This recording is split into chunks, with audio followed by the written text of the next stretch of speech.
আসসালামু আলাইকুম। আজকে আমরা দেখব GitHub এর রিপোজিটরি কিভাবে ডিলিট করতে পারি, বা আমরা একে সংক্ষেপে ভালোবেসে আদর করে রিপো বলে থাকি। ওকে, তো এটা আমরা কিভাবে ডিলিট করতে পারি তা দেখব। এটা অনেক ছোট একটা ভিডিও হতে চলেছে। তো আমরা এখানে ক্লিক করে আমরা এখান থেকেও রিপোতে চলে যেতে পারি, বা এখানেও ক্লিক করতে পারি। ওকে, ফাইন। আমরা এখান থেকে যাচ্ছি। যাওয়ার পরে আমি চাচ্ছি আমার এই পোর্টফোলিও এই ফাইলটা আমরা ডিলিট করতে চাচ্ছি। তো আমি এটাতে ক্লিক করব।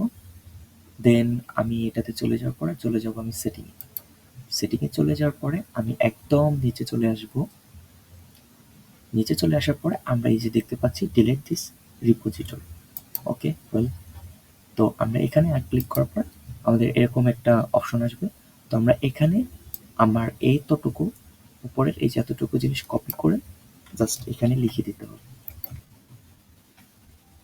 দেন আমরা লেখার পরে এটা এখানে ক্লিক করব।